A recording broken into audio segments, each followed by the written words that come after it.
Hi, welcome to love talkies. ప్రేయసి రావే episode number 22.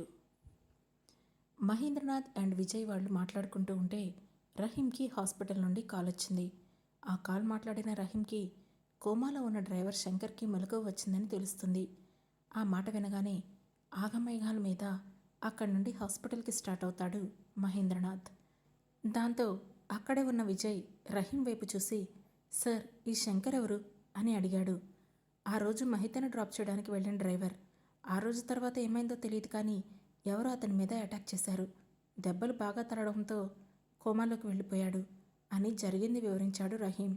ఓ, అయితే అతన్ని చూడటానికి మేం కూడా మీతో వస్తాం సార్ అని అన్నాడు విజయ్. రండి అంటూ మహేంద్రనాథ్ వెనకాలే వేగంగా నడిచాడు రహీం. కొన్ని క్షణాలకు కార్ చక్రాలు వేగంగా రోడ్డు మీద దూసుకుపోతున్నాయి. ఇదిలా ఉండగా మరోవైపు విజయ్ ఆఫీసులో సత్య ఇచ్చిన చిట్టి పట్టుకొని, అంటే ఇతను వచ్చింది నా కోసం కాదు, శృతి కోసం అన్నమాట అని అన్నాడు జై. అవును అన్నట్లుగా తలని ఆడిస్తూ, హా, కానీ నాకు అర్థం కాని విషయం ఏంటంటే, శృతి నీ దగ్గరే ఉన్నదన్న విషయం అతనికి ఎలా తెలిసింది అని అనుమానంగా అన్నాడు సత్య. ఇప్పుడున్న టెక్నాలజీతో ఎవరెక్కడున్నారో ఇట్టే కనిపెట్టేసేయచ్చు. అది నీ మట్టి బుర్రకు అర్థం కాదులే, కానీ వదిలే అని వెనక నుండి కోపంగా అంది సంజు. దాంతో ఆమె వైపు చూస్తూ, అవునా డార్లింగ్, అయితే అదే టెక్నాలజీని వాడి ఇప్పుడు హీరో మహేష్ బాబు ఎక్కడున్నాడో చెప్పు చూద్దాం అని కొంటిగా అడిగాడు సత్య. ఆ ప్రశ్నకు ఇంకా చిరాకుగా సత్య వైపు చూసి, వేరే వాళ్ళ గురించి పట్టించుకునేంత ఖాళీగా నేను లేను అని చెప్పి మళ్ళీ కంప్యూటర్ వైపు చూసింది సంజు. వాళ్ళిద్దరూ ఇలా తగువులాడుకుంటూ ఉంటే జై మాత్రం ఆ ఫోన్ నెంబర్ వైపే చూస్తున్నాడు.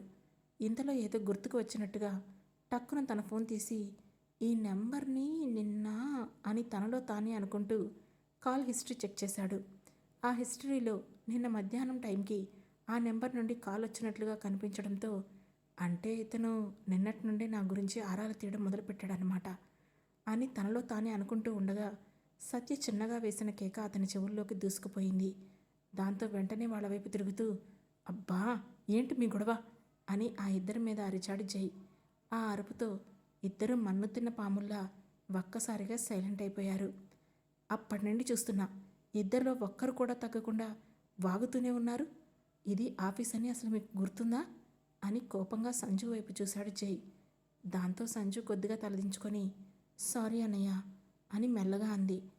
దాంతో వెంటనే సత్యవైపు చూసి, ఇక నువ్వు, నీకైతే అసలు కొంచెం కూడా భయం లేకుండా పోతుంది, మరీ స్కూల్లో పిల్లళ్ళే తయారవుతున్నారో ఎదవా అని గంభీరంగా అనగానే సత్య కూడా కొద్దిగా తలదించుకున్నాడు. ఓకే ఓకే, ఇక గొడవాపి పని చూసుకోండి అని అన్నాడు జై. దాంతో ఆ ఇద్దరు చిన్నగా నవ్వి తమ తమ కంప్యూటర్స్ వైపు చూపు తిప్పారు. ఇంతలో మెల్లగా సత్యను కదిలిస్తూ, రేయ్, అతను తన పేరేమైనా చెప్పాడా అని అడిగాడు జై. సత్య తన కంప్యూటర్ వైపు చూస్తూనే, లేదురా అని జవాబిచ్చాడు. అది సరే, నీకు ఇంకో విషయం చెప్పనా అని జై అనగానే, ఏంటి అని ఆసక్తిగా జై వైపు చూశాడు సత్య. ఇతను నాకు నిన్న కూడా కాల్ చేశాడ్రా, కానీ నేను నిన్న బిజీలో ఉండడం వల్ల చూసుకోలేదు అని అన్నాడు జై. వాట్, నిజమా అని సత్య ఆశ్చర్యంగా అనగానే, హా అవును అని ఆగిపోయి తన కాల్ హిస్టరీ చూపించి, కానీ ఇతను శృతి కోసం ఎందుకు ఇంతలా వెతుకుతున్నాడు, మరి ఇప్పుడు ఇతనికి శృతి గురించి చెప్తే తీసుకెళ్ళి వాళ్ళ అమ్మా నాన్నకు అప్పగిస్తాడా, లేదంటే ఇంకేమైనా చేస్తాడా అనే ఆలోచనలో పడ్డాడు జై. దాంతో జై వైపు తదేకంగా చూసి, రేయ్, ఒక విషయం అడగనా అని మెల్లగా అన్నాడు సత్య. అతని వైపు అనుమానంగా చూస్తూ, ఏంటి కొత్తగా అడగనా అని సాగతీస్తున్నా, అడుగుబే అని తీయగానే తిట్టాడు జై. ఒకవేళ ఇప్పుడు వాళ్ళు నీ దగ్గరికి వచ్చి శృతిని తీసుకెళ్తామంటే నువ్వు ఆమెను వాళ్ళతో పంపించేస్తావారా అని అడిగాడు సత్య. సత్య అలాంటి ప్రశ్న అడుగుతాడని జై అస్సలు ఊహించలేదు. అందుకే ఆ ప్రశ్న వినగానే ఒక్కసారిగా సైలెంట్ అయిపోయాడు. దాంతో, రేయ్, are you hearing me, I'm asking you అంటూ సత్యం మళ్ళీ దాన్ని కదిలించగానే, రేయ్, మనం దీని గురించి తర్వాత మాట్లాడుకుందాం అని చెప్పి తన ల్యాప్టాప్ వైపు చూశాడు జై. కానీ అతని హావభావాలను చూసిన సత్యకు అసలు విషయం అర్థమైంది. దాంతో నెక్స్ట్ సెకండ్లోనే సత్య ముఖంలో కూడా చిన్న నవ్వు వచ్చి చేరింది. ఆ నవ్వుతోనే సంజు వైపు చూశాడు. కానీ ఆమె మాత్రం అతన్ని అస్సలు పట్టించుకోకుండా అలానే వర్క్ చేసుకుంటూ ఉంది. నీ పని ఇప్పుడు కాదే, రేపు చెప్తాను అని మనసులోనే అనుకొని మళ్ళీ కంప్యూటర్ వైపు తిరిగాడు సత్య. ఇదిలా ఉండగా మరోవైపు విజయ్ వాళ్ళు హాస్పిటల్కి చేరుకున్నారు. మహేంద్రనాథ్ని చూసిన హాస్పిటల్ ఎండి వేగంగా అతనికి ఎదురొచ్చాడు. హలో మహేంద్ర గారు, హవర్ యూ అని నవ్వుతూ ఆ హాస్పిటల్ ఎండి అడిగాడు. అతని మాటలు వినబడ్డట్లుగా లాస్ట్ టైం వచ్చినప్పుడు ఎక్కడికి వెళ్ళారు అని సూటిగా అడిగాడు మహేంద్రనాథ్. ఆ రోజు ఒక అర్జెంట్ కేసు వచ్చింది సార్, అందుకే వెళ్ళాను. అండ్ మీ పేషెంట్ గురించి కూడా నేను విన్నాను. He is okay now. ఇంతకు అతను మీకేమవుతాడు అని అడిగాడు ఎండి. వేగంగా నడుస్తున్న మహేంద్రనాథ్ వెనకాల ఒక క్షణం కూడా కాలు ఆపకుండా నడుస్తూ ఉన్నారు. కాదు కాదు, పరిగెడుతూ ఉన్నారు విజయ్, సూరజ్ అండ్ రహీం. అతను మా డ్రైవర్ అని మహేంద్రనాథ్ జవాబిచ్చాడు. ఓ నైస్. ఒక డ్రైవర్కి మీరు ఇచ్చే వాల్యూ చూస్తుంటే నాకు చాలా ముచ్చటేస్తుంది. ఐ లైక్ దాట్ అని తన చేతిలోని స్టెథోస్కోప్ను మెడలోకి వేసుకున్నాడు ఎండి. ఆ మాటతో ఒక క్షణం ఆగిపోయి అతని వైపు చూశాడు మహేంద్రనాథ్. ఆ క్షణం అతని కళ్ళలో ఎలాంటి దయ, జాలి కనిపించడం లేదు. అది చూసిన ఎండి ఆ క్షణం హడలిపోయాడు. దాంతో భయంగా, సారీ సార్, నేనేమైనా తప్పుగా మాట్లాడానా అని మెల్లగా అన్నాడు అతను. లేదులే అని గంభీరంగా చెప్పి, ఇదే కదా అతని రూమ్ అని అడిగాడు మహేంద్రనాథ్.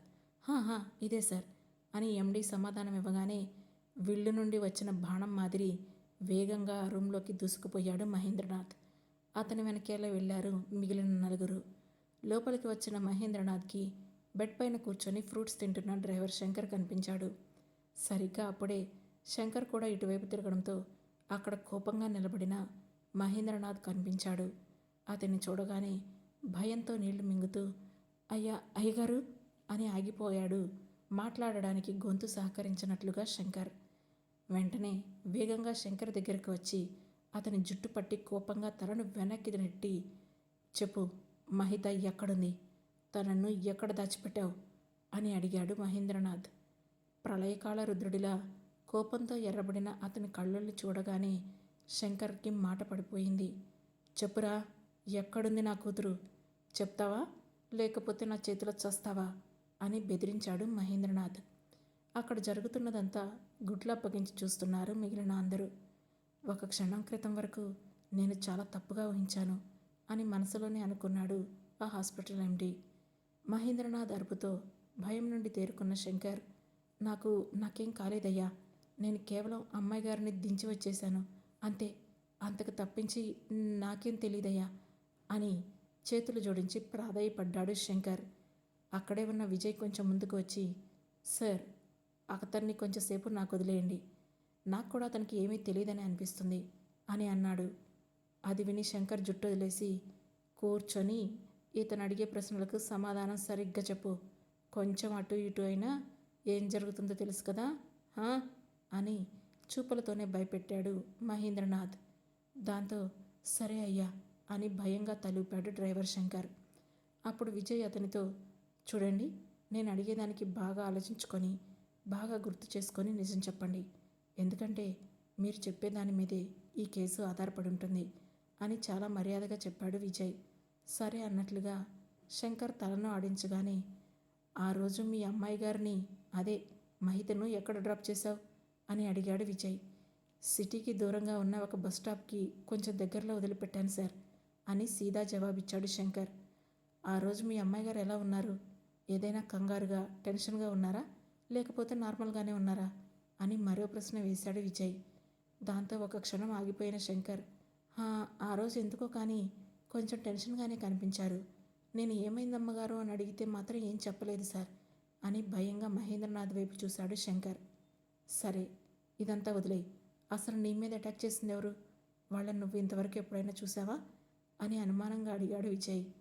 దాంతో ఆ డ్రైవర్ అమాయకంగా, లేదు, వాళ్ళని ఇంతవరకు నేను ఎప్పుడు చూడలేదు సార్, వాళ్ళే వచ్చారు, ఒక అడ్రస్ అడిగారు, నేను చెప్పాను, అయినా నాతో గొడవకు దిగారు అంటూ జరిగిన విషయం మొత్తం విజయ్తో చెప్పాడు శంకర్. అంతా విన్న విజయ్ ఒక చిన్న శ్వాస లోపలికి తీసుకుంటూ, సరే, ఇంకా ఏదైనా గుర్తుందా అని అడిగాడు. ఆ ప్రశ్నతో శంకర్ ఆలోచనలో పడ్డాడు. ఇక అప్పుడు అక్కడున్న వాళ్ళందరి కళ్ళు శంకర్ మీదే ఉన్నాయి. కొన్ని క్షణాలకి తేరుకున్న శంకర్, హా, ఆ రోజు నేను అమ్మాయి గారిని దింపొస్తుంటే తైతు మనుషులు అటువైపుగా వెళ్ళారు సార్ అని కంగారుగా చెప్పాడు.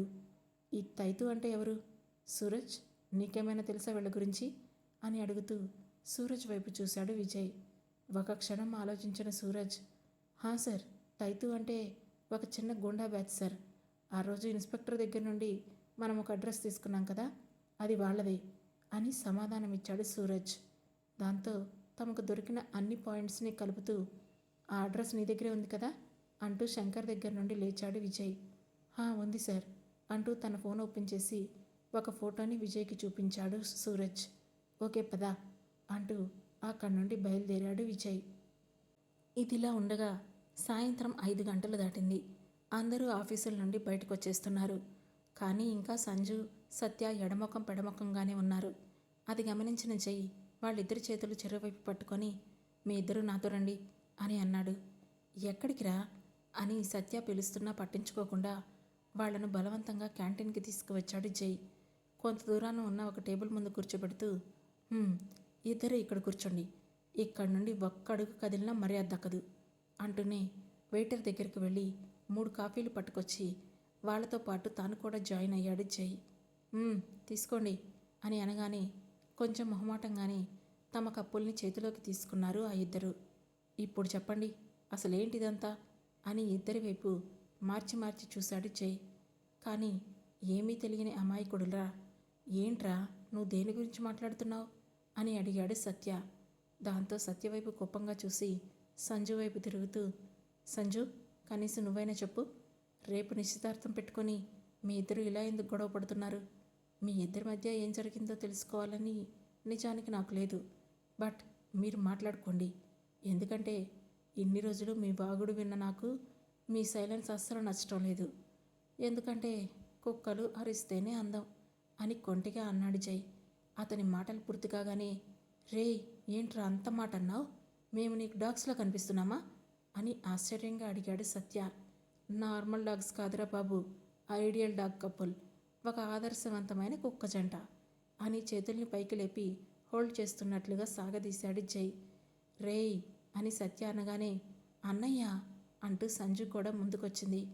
వాళ్ళిద్దరి చేతుల్ని పట్టుకొని, ఓహో ఓకే, సారీ, ప్లీజ్ కంట్రోల్, కనీసం ఇప్పుడైనా ఒక రియాక్షన్ ఇచ్చారు, థ్యాంక్స్. అది సరే కానీ ఇక ఈ సస్పెన్స్ నా వల్ల కాదు, ఇప్పటికైనా ఏం జరిగిందో చెప్పండి అని అడిగాడు జై. సంజు కాఫీ తాగుతూనే, అన్నయ్య, మీ పార్ట్నర్ మీ దగ్గర ఏదైనా విషయం దాస్తే మీకు ఎలా ఉంటుంది అని సూటిగా అడిగింది.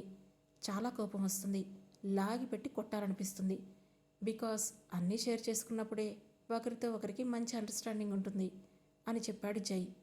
మరి ఈ విషయం ఒకసారి ఆ సత్య గారితో కూడా చెప్పండి, మొన్నటి నుంచి అడుగుతున్నా, అస్సలు పట్టించుకోవడం లేదు అని సత్య వైపు చూస్తూ కంప్లైంట్ చేసింది సంజు. దాంతో విషయం అర్థం కాగానే, రే సత్య, ఇలా చేస్తే ఎవరికైనా కోపం వస్తుంది బే, అయినా నాకు తెలియని సీక్రెట్స్ నీ దగ్గరేమున్నాయిరా అని అనుమానంగానే అడిగాడు జై. కదా, నీ దగ్గరే నేనేమీ దాచలేదు, ఇక దాని దగ్గర ఎందుకు దాస్తాన్రా అంటూ ఇన్నోసెంట్ ఫేస్ పెట్టాడు సత్య.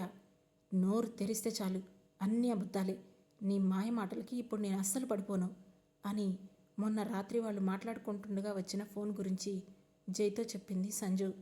రేయ్, ఇదంతా చూస్తుంటే నాకు కూడా అదెంత ఏంటో తెలుసుకోవాలనిపిస్తుంది, చెప్పరా ఏంటి విషయం అని సత్యని అడిగాడు జై. దాని బొందరా, దాని బొంద, మీరు ఊహించుకున్నంత సీన్ ఏమీ లేదు ఇక్కడ. మా ఫ్రెండ్ ఒకడు మన ఆఫీసులో ఒక అమ్మాయిని లవ్ చేస్తున్నాడు. వాడి లవ్ గురించి నాకు చెప్పి దాన్ని ఆ అమ్మాయికి చెప్పమన్నాడు. ఆ విషయం గురించి నేను మర్చిపోయాను. వాడు అసలే చాలా సెన్సిటివ్. దీనికి ఇంకా ఈ విషయం తెలిస్తే ఊరంతా దండోరా వేస్తుంది. అప్పుడు వాడు మళ్ళీ మన ఆఫీస్ చుట్టుపక్కలకు కూడా రాడు. అందుకే సంజుతో ఈ విషయం చెప్పలేదు. అది అసలు మ్యాటర్, ఇంకంతకు మించి ఏం లేదు అని మ్యాటర్ క్లోజ్ చేస్తూ అబద్ధం అల్లేశాడు సత్య. అంతేనా అని అనుమానంగా అడిగింది సంజు. హా, అంతేనే తల్లి, ఈ అనుమానాలతో నన్ను చంపకు అని దండం పెట్టాడు సత్య. అది చూసి చిన్నగా నవ్వుకుంది సంజు. ఇప్పటికైనా చెప్పాడు కదా, ఇక తిట్టుకోవడం ఆపేసేయండి అని సత్య చేతిని సంజు చేతిలో వేశాడు జై. కొంచెం ఇష్టంగానే ఓకే అని అంది సంజు. సరిగ్గా అప్పుడే ఆమె చేతిని చిలిపిగా గిల్లాడు సత్య. చిరుకోపంతో అతని వైపు చూసింది సంజు. వెంటనే చెయ్యిని వెనక్కి తీసుకుంటూ, నాకు ఈ మనిషి మీద ఇంకా నమ్మకం రాలేదు, కానీ ఏదో నువ్వు చెప్పావని ఒప్పుకుంటున్నానన్నయ్య అని చెప్పి, అవును, రేపు మనకి వీక్ ఆఫ్ కదా, ఏదైనా ప్లానింగ్ ఉందా అని జైని చూస్తూ అడిగింది సంజు. అప్పటికే చల్లారిన కాఫీని చివరి సిప్ చేస్తూ, లేదు, కానీ ఎప్పటి నుండో శృతి బయటికి తీసుకెళ్ళమంటుంది, ఇక రేపు తీసుకెళ్ళాలి అని సమాధానం ఇచ్చాడు జై. అలా అయితే మాతో పాటు వచ్చేసేయండి, ఎలాగో మా ఎంగేజ్మెంట్ ఉంది కదా, దానికోసం కొంచెం షాపింగ్ చేయడానికి వెళ్తున్నాం, మీరు కూడా వచ్చారనుకోండి, టైం అలా అలా గడిచిపోతుంది, షాపింగ్లో ఎంజాయ్ చేసినట్లు కూడా ఉంటుంది అని చెప్పింది సంజు. ఆ మాటలు విని కొన్ని క్షణాలు ఆలోచించాక, ఓకే, షాపింగ్ అంటున్నారు కాబట్టి భారీ బడ్జెట్తోనే ప్లాన్ చేస్తున్నట్లున్నారు అంటూ సత్యవైపు చూశాడు జై. అంతేమీ లేదురా, జస్ట్ వాళ్ళ సైడ్ నుండి ఒక 50 మెంబర్స్, మా సైడ్ నుండి ఒక 50, అండ్ ఆఫీస్ నుండి ఒక 10 to 20 అంతే అని అన్నాడు సత్య. అన్నయ్య, టైం కూడా ఎక్కువ లేదు కదా, అండ్ అలాగే మ్యారేజ్ ఎలాగో గ్రాండ్గానే ప్లాన్ చేసాం, సో అందుకే ఈసారికి ఇలా కాని చేద్దామని అని అంది సంజు. అలా మాట్లాడుకుంటూనే అక్కడి నుండి లేచి బయటికి బయలుదేరారు ముగ్గురు. తర్వాత రోజు జియా హాస్పిటల్కి రమ్మని చెప్పిన విషయం జైతో చెప్పి అతన్ని హాస్పిటల్కి తీసుకువచ్చింది శృతి. అప్పుడు చేతిలో ఇంజెక్షన్తో ఆమె దగ్గరకు వచ్చింది జియా. ఆ ఇంజెక్షన్ చూడగానే నెమ్మగా భయపడిన శృతి పక్కనే ఉన్న జై చేతిని 2 చేత్తో గట్టిగా పట్టుకొని కూర్చుంది. అది చూసి చిన్నగా నవ్వుతూ మెల్లగా శృతి బ్లడ్ తీసి, ఓకే, ఇక అయిపోయింది అని చెప్పి ఇంజెక్షన్ తీసి పై ఫ్లోర్లో స్కానింగ్ అని ఉంది, వెళ్ళండి అని చెప్పింది జియా. అటు తన చేతిని పట్టుకున్న శృతిని అలానే చూస్తూ ఉండిపోయాడు జై. అప్పుడే అతనికి నిన్నటి సత్య అడిగిన ప్రశ్నకు గుర్తుకు వచ్చింది. రేయ్, ఇప్పుడు ఈ శృతి రిలేటివ్స్ వచ్చి శృతిని తీసుకెళ్తే అంటే నువ్వేం చేస్తావురా అని అడిగిన ప్రశ్నకు అప్పుడు అతను జవాబు ఇవ్వలేకపోయాడు. కానీ ఇప్పుడు జవాబుగా శృతి చేతిని గట్టిగా పట్టుకున్నాడు.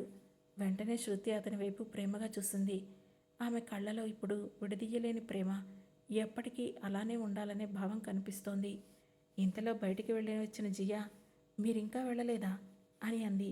ఆమె మాటతో తేరుకొని, వెళ్తున్నాం అంటూ పైకి లేచి, శృతి పద అని ఆమె చేతి నుండి తన చేతిని వదిలించుకున్నాడు జై.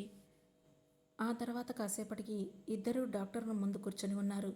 శృతి జై వైపు చూసి, రిపోర్ట్స్ అన్నీ నార్మల్గానే వస్తాయి కదా అని కొంచెం భయంగా అడిగింది. ఇన్ని రోజులుగా తనకు జరిగిన సంఘటనల వల్ల శృతి కొద్దిగా డిస్టర్బ్ అయిందని జైకి అర్థమైంది. అందుకే ధైర్యం చెబుతూ, నువ్వేం కంగారు పడుకు, అంతా నార్మల్గానే అవుతుంది అని సముదాయించాడు జై. ఇంతలో డాక్టర్ రూమ్ నుండి బయటికి వచ్చిన నర్స్, శృతి అంటే మీరేనా అని అడిగింది. మేడం అని జై అనగానే, లోపలికి వెళ్ళండి అని చెప్పి డోర్ తీసింది. కొంచెం భయంగానే లోపలికి అడుగులు వేసింది. శృతి, ఇప్పుడు మీకు ఎలా ఉంది అని అడిగాడు డాక్టర్. ఓకే సార్, ఇంతకు ముందులా పెయిన్ ఏం లేదు, బట్ అప్పుడప్పుడు నా మైండ్ అంతా ఏదో డిస్టర్బెన్స్గా అనిపిస్తోంది అని చెప్పింది శృతి. డోంట్ వరీ, అది కామన్గా జరుగుతూనే ఉంటుంది, మీరు ఎక్కువ స్ట్రెస్ అవ్వకండి అని ఎదురుగా ఉన్న శృతి రిపోర్ట్స్ని చూడడం మొదలుపెట్టాడు. లాస్ట్ రిపోర్ట్ కూడా చూసి దాన్ని మూసేసి, శృతి, మీరు కంగారు పడాల్సిన పనిలేదు, ఇవన్నీ నార్మల్గానే ఉన్నాయి, you are perfectly all right అని నవ్వుతూ చెప్పాడు. అప్పుడు కానీ శృతి మనసు కుదుటపడలేదు. Thanks doctor, thank you so much అని జై అండ్ శృతి ఒకేసారి అనేశారు. దాంతో చిన్నగా నవ్వుతూ, ఇందులో నేను చేసింది ఏమీ లేదు, అంతా మీరిద్దరూ కలిసి చేశారు, ముఖ్యంగా జై అంటూ జై వైపు చూసి, మీరు ఎంత కేర్ఫుల్గా చూసుకుంటున్నారో ఈ రిపోర్ట్స్లో క్లియర్గా కనిపిస్తుంది, really you are a good partner అని అన్నాడు డాక్టర్. ఆ మాట కంప్లీట్ అవడంతోనే జై వైపు చూస్తూ, yes doctor, he is really good partner అని మళ్ళీ అతని చేతిని గట్టిగా పట్టుకుంది శృతి. ఇక మేము వెళ్ళొచ్చా అని జై పైకి లేస్తూ ఉంటే, శృతి, మీరు ఒక 2 minutes బయట వెయిట్ చేయండి, నేను జైతో కొన్ని నిమిషాలు మాట్లాడాలి అని అన్నాడు డాక్టర్. దాంతో కొంచెం అనుమానంగా వాళ్ళిద్దరినీ చూస్తూనే అక్కడి నుండి బయటకు వెళ్ళింది శృతి. ఆమె వెళ్ళిపోగానే, ఏంటి డాక్టర్, ఏదైనా ప్రాబ్లమా అని కంగారుగా అడిగాడు జై.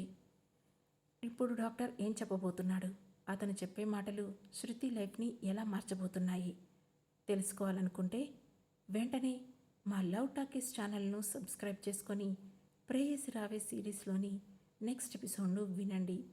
మా ఈ కథలు మీకు నచ్చినట్లయితే లైక్ చేసి, షేర్ చేసి, కామెంట్ చేసి, హై పాయింట్స్ కూడా ఇచ్చి మమ్మల్ని సపోర్ట్ చేయండి. Thank you.